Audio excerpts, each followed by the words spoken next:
Amy Cooper, thank you. It was a great lesson in the power of white supremacy and patriarchy. And thank you, Amy Cooper.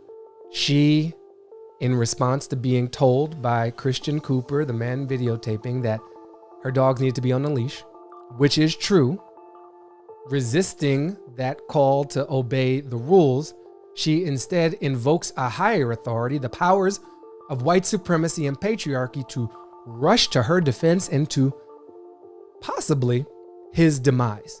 Calling the cops. Please call the cops. Please call the cops.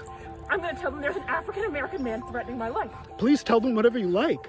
She so quickly announced her intentions to call on this power. She didn't think about it. She didn't have to think.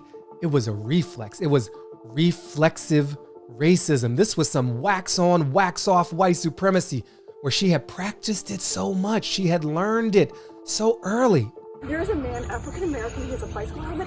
He is recording me and threatening me and my dog.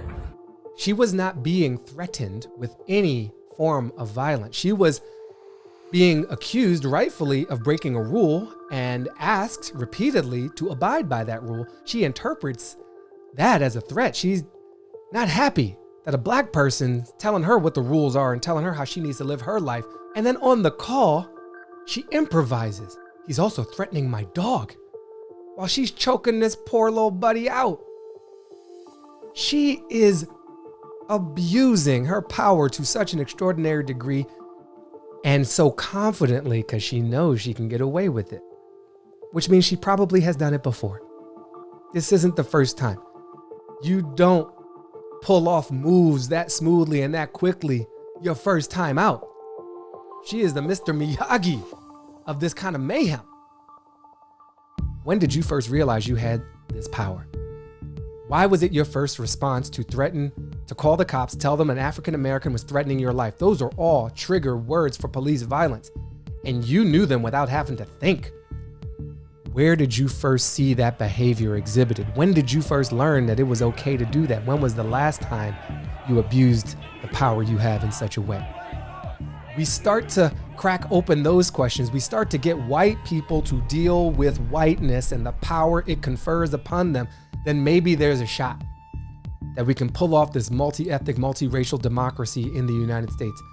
But until then, this one by one incident, blowback, somebody loses a job, incident, that doesn't scale, as they say in Silicon Valley. White people talking to white people, that y'all can talk to each other, and we need you to do that. You need you to do that. Now, briefly, to my bird watching brother, respect to you. We should probably come up with an NAACP Image Award, like a Medal of Honor for courage under fire and race relations. You stood your ground in a non-threatening, moral way. You physically stood there, you morally stood there, you knew you were right, and you gave us all an opportunity, including the Amy's of the world and the friends of Amy's of the world, to do better, to try to do better, to at least recognize what doing worse looks like and what abuse of power looks like. I want the Amy's of the world to not necessarily just give up the power, but use it for good. Use it on the border for some kid who's been separated from their parents. She could have done that, but she didn't.